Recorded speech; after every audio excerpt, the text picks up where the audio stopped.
उत्तर प्रदेश की 80 सीटों पर इस बार लोकसभा चुनाव परिणाम आने के बाद बीजेपी नेता सख्ते में हैं, हैरान हैं, परेशान हैं। इतना ही नहीं, उन्हें समझ में नहीं आ रहा कि आखिर 80 की 80 सीटें जीतने का दावा करने वाली बीजेपी इतने कम में कैसे अटक गई। इतना ही नहीं, इससे बीजेपी का सियासी समीकरण ही ध्वस्त हो गया है।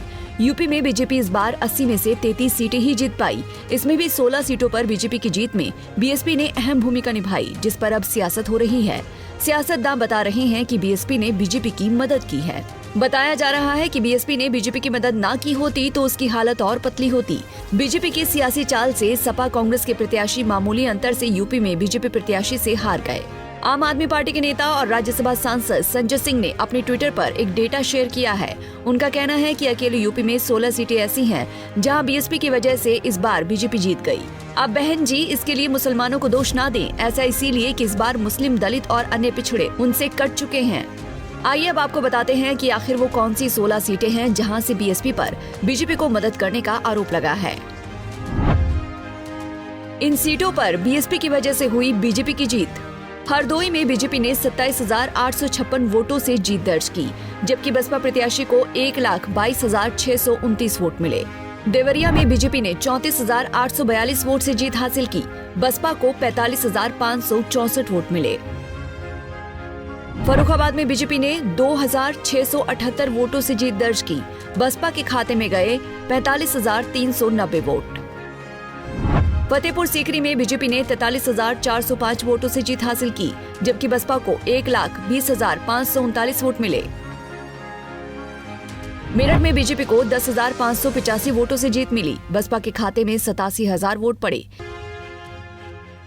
मिर्जापुर में बीजेपी के सहयोगी को 37,000 वोटों से जीत मिली, बसपा को 1,44,000 मत मिले।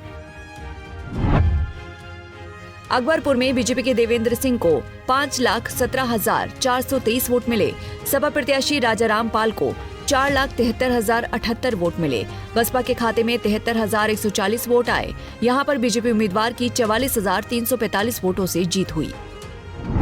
भदोही में बीजेपी को 44,000 वोटों से जीत मिली, बसपा को 1,55,000 वोट मिले। बिजनौर में बीजेपी के सहयोगी आरएलडी ने 37,058 वोटों से जीत दर्ज की, बसपा के खाते में 2,18,986 वोट पड़े।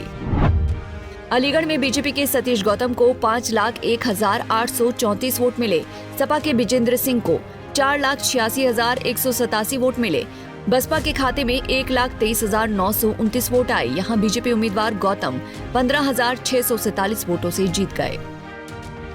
अमरोहा में बीजेपी को 28,670 वोटों से जीत मिली, बसपा के खाते में 1,64,099 वोट आए। यदि बसपा के 30,000 मत सपा को मिलते तो बीजेपी की हार तय थी। मिश्रिख में बीजेपी 33,000 वोटों से जीती, बसपा को 1,11,945 वोट मिले। फूलपुर में बीजेपी ने 4,332 वोटों से जीत दर्ज की, बसपा के खाते में 82,000 वोट आए। शाहजहांपुर में बीजेपी प्रत्याशी को 55,000 वोटों से जीत मिली, इस सीट पर बसपा को 91,000 वोट मिले। उन्नाव में बीजेपी 35,000 वोटों से जीती, बसपा के खाते में 72,527 वोट पड़े। बांसगांव में बीजेपी को 3,150 वोटों से जीत मिली, यहां पर बसपा के खाते में 64,750 वोट पड़े। तो यही वो 16 सीटें हैं जिनकी वजह से बताया जा रहा है कि बसपा ने खुलकर बीजेपी की मदद की। बता दें कि इससे पहले शिवपाल यादव ने भी मायावती को बी टीम बताया था। सुनिए शिवपाल यादव का वो पुराना बयान। देखिए, ये आज सब लोग जान रहे हैं कि ये भारतीय जनता पार्टी से अलग कहाँ है। जब भी मौके आते हैं तो भारतीय जनता पार्टी के नज़दीक और बहुत से समय ऐसे हैं कि डर भी जाते हैं।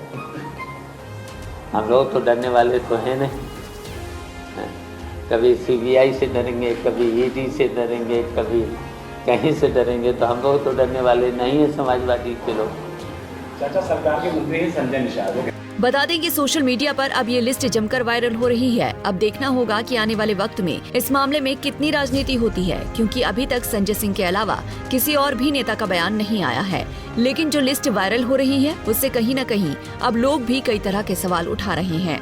Bureau report, Punjab Kesari TV. हमसे जुड़े रहने के लिए हमारे YouTube चैनल को सब्सक्राइब करें और नई वीडियो की नोटिफिकेशन के लिए बेल आइकॉन को दबाएं।